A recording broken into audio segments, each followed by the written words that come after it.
I just saw Ilona Maher talking about imposter syndrome. I get asked this question all the time when I do Q&As on Instagram, especially in the context of like being a student at Columbia. And when it comes to imposter syndrome, I have never in my life felt imposter. I've never, you guys, when I say this, I have never been anywhere that I got to that I didn't feel like I belonged there. And I just want to remind you, because I feel like it's a lot of women and a lot of women of color especially who feel this way.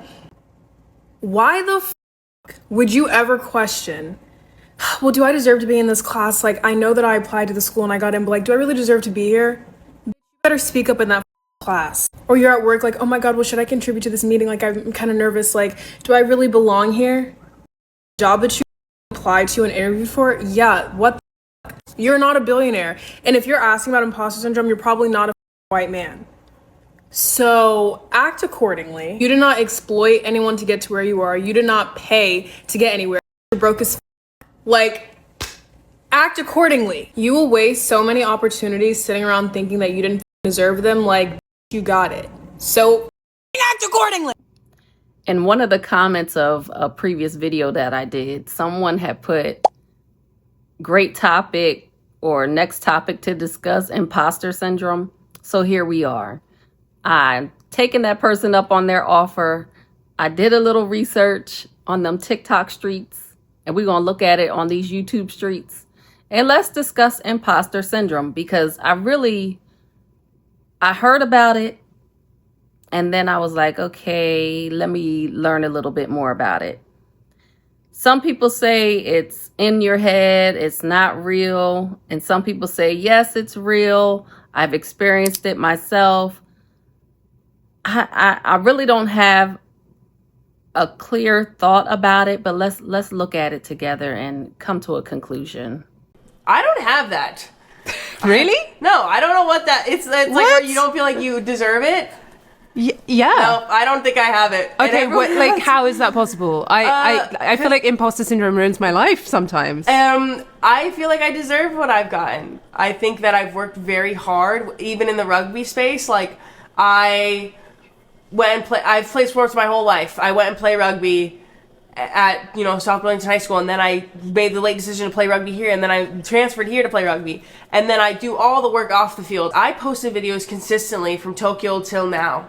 I posted many videos a day. I put myself out there. I put my whole personality, my whole everything out there. So basically you're just saying, don't even acknowledge it. I just don't think I have that. I love it. Which I think is also like people are told sometimes to feel like they have that imposter syndrome. But it's okay to be proud of what you've done. It's okay to believe you deserve something because you've put in the work for it. What is imposter syndrome? I'm going to have to look it up. We're going to talk about imposter syndrome. I've been seeing it on my TikTok timeline, but I want to talk about it. I've seen a few different videos about it, and I get the gist, kind of. But let's look up the definition. So give me a second. So the definition of imposter syndrome is this: a feeling of self-doubt about one's skills and accomplishments. It can cause people to feel like they are not as talented or worthy as others believe. People with imposter syndrome may also worry that others will eventually realize they are not as good as they appear. The fear really comes from not feeling like I belong in the space. Damn it, I didn't want to really cry. I was just like saying that so that I could keep going. But that's what imposter syndrome is, right? It's feeling like you don't belong in a space when you've been invited to the space because you belong. And it doesn't make sense. It goes against all of the actual data, right? It goes in by data. I mean, I tell my clients to check the data when they're having thoughts that contradict who they really are. So like for me, the data is, I've researched imposter syndrome. I'm writing an entire dissertation on imposter syndrome. I've done studies related to imposter syndrome. I've read over hundreds of articles. I know what I'm talking about. They invited me because I know what I'm talking about. That's the data. right? But the thoughts and the feelings, they don't match the data. And the fear that people are going to find out that you are not who you say you are goes against the data. And so when I hear people say things like, a woman I used to follow, like she went on a rampage, not a rampage, DeeDee, that's not fair. She made a video basically saying that imposter syndrome isn't real and that people need to move on, you know? And it's like, damn, that was so dismissive. Now, I know I don't have imposter syndrome. And I really don't think I've ever had imposter syndrome because I know that I've worked hard for every single thing that I have accomplished. And I belong where I do belong. So if I'm in a room and it's full of CEOs, it's because I belong there. If I'm in a room with a senior leadership team, it's because I belong there. If I'm in a room with a bunch of bigwigs, I belong there. So when I was on TikTok, I saw a few videos and I'm going to share them here and I'm going to give my commentary and we can discuss in the comments what you think about imposter syndrome. Have you ever felt it? Do you understand it? Do you think it's real?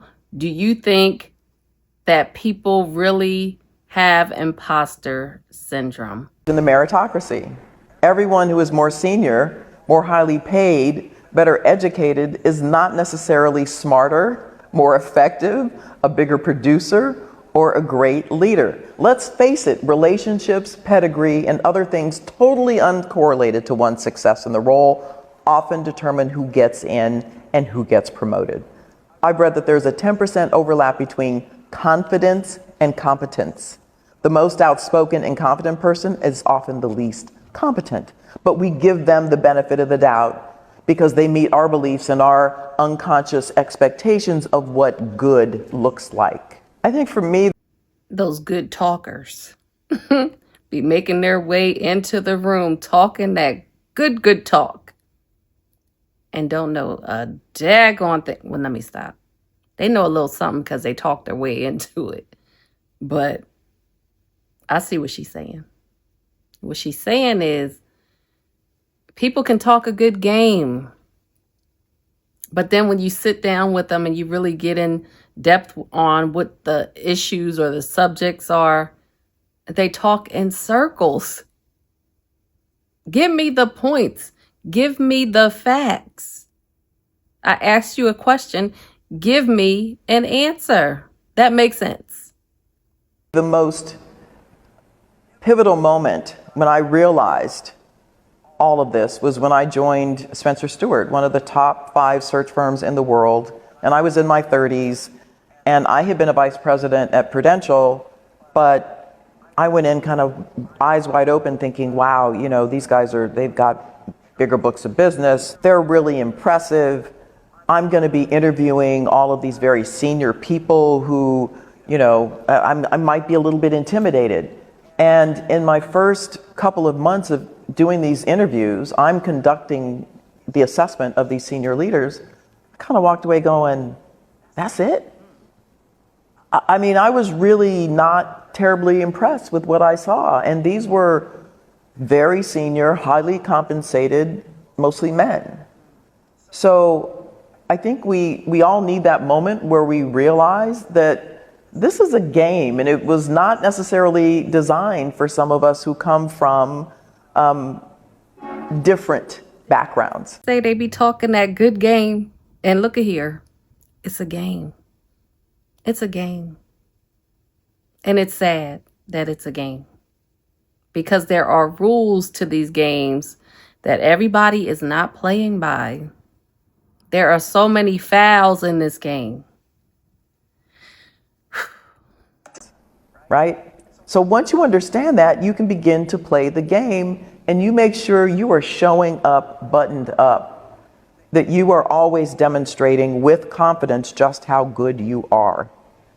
And enough with this imposter syndrome. Let that be for the people who really aren't good at what they do, but have been faking it, because there are plenty of those out there. There are real imposters, but I think it's fewer than half of the people who walk around talking about it are really suffering from it. I think you're better than you think you are.